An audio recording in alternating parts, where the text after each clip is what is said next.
अस्सलाम वालेकुम। बड़े दिनों से सोच रहा था कि एक चीज़ पे बात करूं, तो आज उस पे वीडियो बनाने लगा हूं। मेरा आज का मौजू है मकान बनाने का आसान तरीका। मकान बनाने का आसान तरीका मेरी इस वीडियो बनाने से बहुत से लोगों का फ़ायदा होगा, क्योंकि लोग पैसा तो लगा देते हैं मगर बीच में एक दो चीज़ें होती हैं। अब एक कोई बड़ा बंगला आदमी बनाता है और उसमें सिर्फ वो एक दो चीज़ें ऐड नहीं करता, तो उससे वो नुकसान होता है। बाद में सेम हो जाता है, छतें डाउन हो जाती हैं, नीचे कीड़ियाँ वगैरह होती हैं। तो अब आसान तरीका ये है कि जब आप एक्सीवेशन करते हैं, खुदाई करते हैं, जब आप खुदाई करते हैं तो इस शेप में ये 3 साइडें होती हैं खुदाई की। खुदाई जब मुकम्मल हो जाए तो इसके ऊपर आप टर्माइट प्रूफिंग करेंगे। अगर टर्माइट कर देंगे तो उसमें ये जो कीड़ियाँ, बिच्छू, ये चीज़ें निकलती हैं तो वो नहीं निकलेंगी। एक दफ़ा आपने तीनों साइडों पे कर देना है, उसके बाद आपने आरसीसी करना है या मैसनरी वर्क जो भी करना है वो कर दें, और उसके बाद आपने फिलिंग कर दी। फिलिंग करने के बाद जिस टाइम आप फर्श की रोड़ी डालते हैं या कच्चा करते हैं, कंक्रीट करते हैं, कुछ भी करते हैं, मिट्टी पे आपने एक दफ़ा फिर करना है, अंदर भी और बाहर भी। जिस जगह पे आपने फुटपाथ बनाना है या प्लान प्रोटेक्शन बनाना है, तो उस पे जब आप कर देंगे तो आपका घर कीड़े मकोड़ों से, किसी भी जहरीली चीज़ों से, चींटियों से आपका घर महफूज हो जाएगा। पहली चीज़ तो ये है। अब दूसरी चीज़ की तरफ आते हैं। आम मकानों में जहाँ भी आप चले जाएं, अगर कुछ भी ना हो तो 70 से 80% मकान ऐसे होते हैं, जैसे ही 2 साल गुजरते हैं तो जो नीचे का एरिया होता है 6 इंच, 9 इंच, 1 फुट, 2 फुट तक, वो सेम हो जाता है, कलर उतर जाता है, नमी नज़र आती है। तो उसका रीज़न ये है कि केमिकल भी मिलते हैं।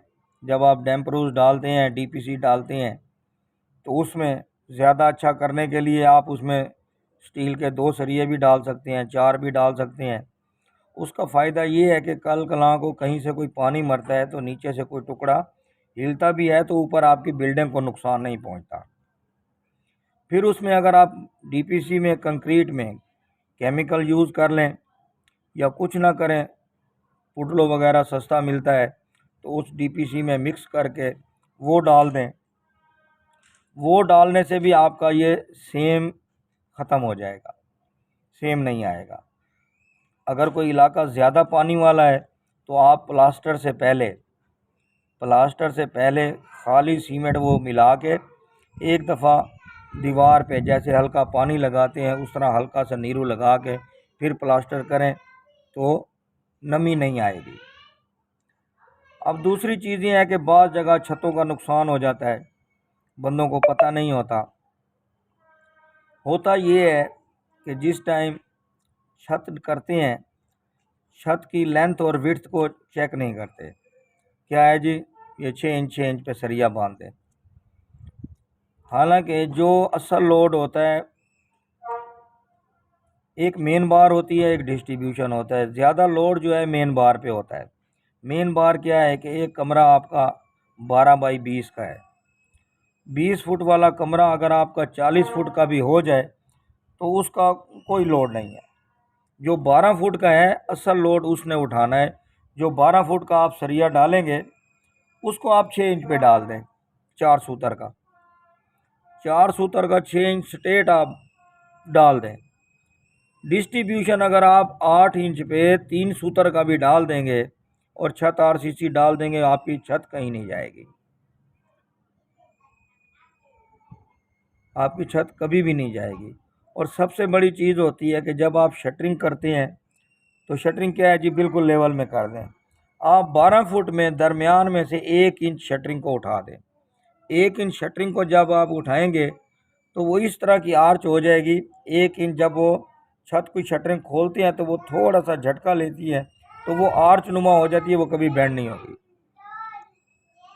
तो ये 5-7 चीज़ें कोई ऐसी हैं मकान बनाने के टाइम, अगर कारीगर हजरात भी इस वीडियो को देख लें और इससे थोड़ा सा फ़ायदा ले लें तो अच्छी बात है।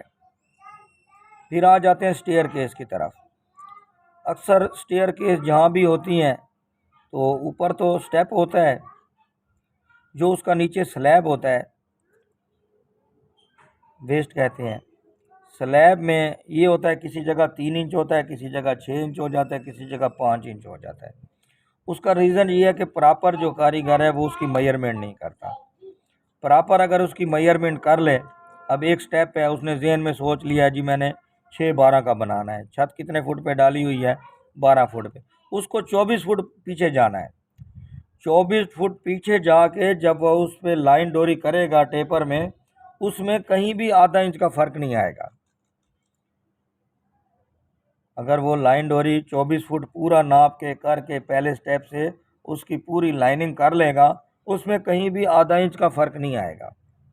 पहली चीज़ तो ये हो गई। फिर दूसरी चीज़ है कि वो जब लाइनिंग करे इसको भी आधा इंच उठा दे। और जो एक तो वॉल साइड होती है, एक ओपन साइड होती है। जो ओपन साइड है, ओपन साइड को हमेशा आधा इंच से पौना इंच, आधा इंच से पौना इंच वो साइड उठा के रखते हैं कि जब भी आप उसकी शटरिंग खोलेंगे तो फिर वही बात, थोड़ा सा झोल मिलता है उसको, उससे उसकी एक अपनी ताकत हो जाती है, वो स्ट्रेट भी हो जाती है और उसमें ताकत ज़्यादा आ जाती है। अब आम क्या होता है, ये जब कंक्रीट आरसीसी डालते हैं, ये भी आम मकानों में क्या है जी, ये 1 2 3 डाल रहे हैं। 1 2 3 का क्या होता है, 1 सीमेंट होती है, 2 रेत होती है, 3 क्रैश होती है। इसमें ताकत नहीं है। ताकत किस चीज़ में है, जब आरसीसी आप छत डालते हैं, 1 सीमेंट, 2 रेत, 4 क्रैश होने चाहिए। अगर कोई पैसे वाला बंदा बड़ा बंगला बना रहा है, ज़्यादा स्पेस है, कमरे बड़े हैं, तो उसको 1 1.5 3 डालना चाहिए। 1 सीमेंट, 1.5 रेत और 3 क्रैश के। मगर उनका जो पैमाना है वो एक जैसा होना चाहिए। ये नहीं कि 1 सीमेंट डाल दिया बोरी और बकाया रेड़ियाँ भर दी, नहीं, उसका पैमाना उसी तरह होना चाहिए। जितनी सीमेंट एक है उसी तरह का 1.5 रेत हो, उसी तरह का 3 जो है क्रैश हो। और पानी अगर कम डालेंगे तो वो ज़्यादा बेहतर है। या बीम वगैरह है उसमें वाइब्रेटर का भी इस्तेमाल करें। वाइब्रेटर से इसमें जो हवा होती है वो निकल जाती है, तो कंक्रीट जो है ठोस हो जाती है, खाली नहीं रहती। उसका रिज़ल्ट पायदारी भी उसमें ज़्यादा है, उसकी एज भी ज़्यादा है।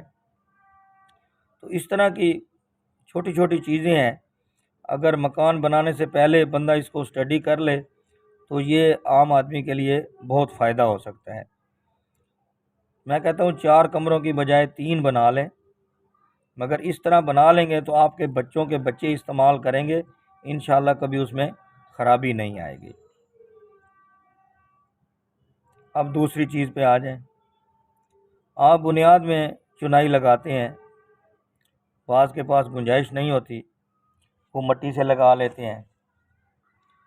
अब आप सीमेंट जो है, ब्रिक मैसनरी नीचे जो है, आप 12 1 के मोटर से भी कर लें, उसकी क्यूरिंग कर लें ज़मीन तक।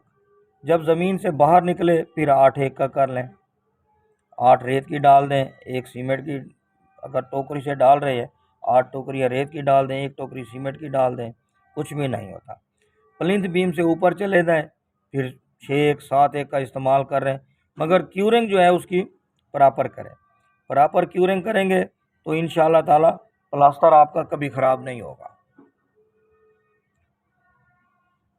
और आउटर वॉल में कसंडे का होना ज़रूरी है। अब आम तौर पे जो प्राइवेट कामों में बाज़ दफ़ा क्रैक आ जाती हैं, वो इस वजह से कि मैसनरी वर्क में कसंडे का इस्तेमाल नहीं होता।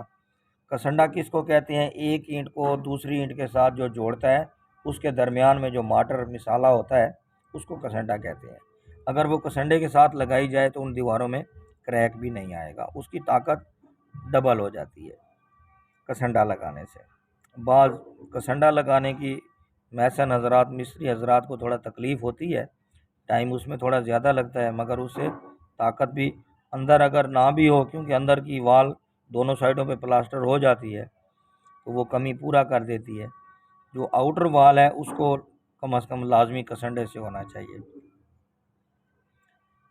अब फिर दरमियान में डोली चौकाट लगती है। डोली चौकाट कभी भी खाली नहीं छोड़नी चाहिए, डोली चौकाट कभी भी खाली नहीं छोड़नी चाहिए।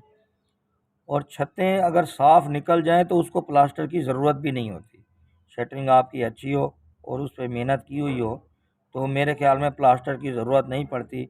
जिस छत को प्लास्टर नहीं होता उसकी छत 50 साल बाद भी ख़राब नहीं होगी, मगर उसकी शटरिंग पे मेहनत करना ज़्यादा हो जाता है। अब इसी तरह सरिये को ले लें, सरिया जो 40 ग्रेड है।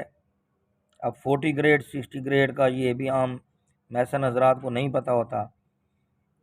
जो 40 ग्रेड है उसकी ताकत कम होती है, ये छोटे स्क्रैप का बना हुआ होता है। जो 60 ग्रेड है ये मोटे स्क्रैप का बना हुआ होता है, तो इसकी स्ट्रेंथ ज़्यादा होती है, 60 ग्रेड होती है। तो ये वो चीज़ें हैं जिनके ऊपर अगर मालिक मकान की नज़र में ये वीडियो आ जाए और इसको देख के वो इसके मुताबिक अगर काम करे तो बहुत सारे फ़वाइद हासिल हो सकते हैं। अभी तक के लिए इजाज़त दीजिए। अल्लाह हाफ़िज़।